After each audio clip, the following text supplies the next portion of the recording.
Karibu. Ikiwa unatazama video hii, huenda unatafuta nyumba mpya.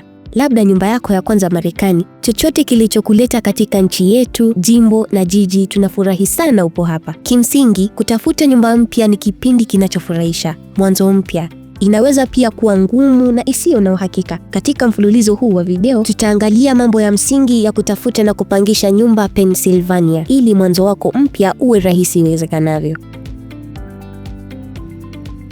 Unapopangisha nyumba kwa mpangishaji nyumba, ni muhimu kujua nini kinatarajiwa kutoka kwako na mwenye nyumba wako kisheria. Katika video hii, tutaangalia sheria muhimu unazopaswa kuzifahamu katika ngazi ya kitaifa, jimbo na mitaa, ili kuhakikisha kuwa unalindwa dhidi ya ubaguzi wa makazi. Kulingana na sheria ya serikali kuu ya makazi yanayozingatia haki, huwezi kunyimwa makazi kwa sababu ya mbari, rangi, dini, asili ya kitaifa, jinsia yako, hali ya kifamilia au ulemavu.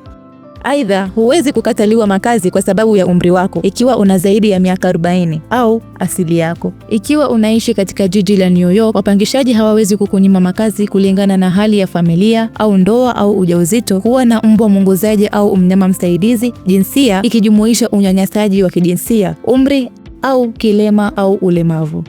Katika jiji la Lancaster, orodha inafanana lakini pia inajumuisha hali ya GED. Ubaguzi ni pamoja na kukataa kupangisha au kuuza nyumba, kukataa kufanya mazungumzo ya makazi au kufanya makazi yasipatikane, kuweka vigezo, masharti au upendeleo tofauti, kutoa huduma tofauti za makazi au huduma kwa vikundi tofauti vya watu, kukataa kwa uongo kwamba nyumba inapatikana, kuwakimbiza waombaji mbali na makazi, na kukataa kufanya maboresho au marekebisho ili kuwezesha watu wenye ulemavu kufurahia makazi yao. Hebu tuzungumze jinsi ubaguzi unavyoonekana katika maisha halisi. Baadhi ya mifano inajumuisha: inapangishwa nyumba ya vyumba 4 kwa familia inayomcha Mungu. Huo ni ubaguzi wa kidini. Mfano mwingine: siwezi kukupangisha nyumba kwa sababu una watoto wadogo. Nina wasiwasi wanaweza kuanguka kutoka kwenye roshani, yani balcony. Huo ni ubaguzi kulingana na hali ya familia. Au tunahitaji amana ya usalama mara 2 kutoka kwa wapangaji wanaotoka nchi nyingine.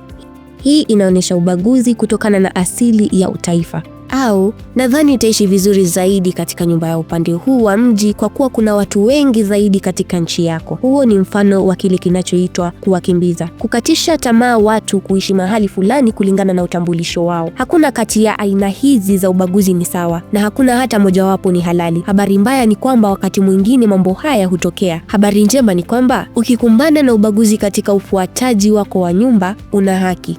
Na kujua haki zako kuna kupa nguvu. Video 3 zinazofuata zitaongelea maboresho na marekebisho ya kuridhisha ni yapi na jinsi gani ya kuyaomba. Usaidizi na wanyama wa usaidizi wa kihisia ni nini, na kuna ulinzi wa jinsi gani kwa wale wanaohitaji msaada wa mnyama. Mchakato wa malalamiko ya makazi yanayozingatia haki na jinsi Tenfold inavyoweza kusaidia ukikumbana na ubaguzi. Tembelea hood.gov na uchague lugha upande wa juu kulia ili kuona lugha zinazopatikana.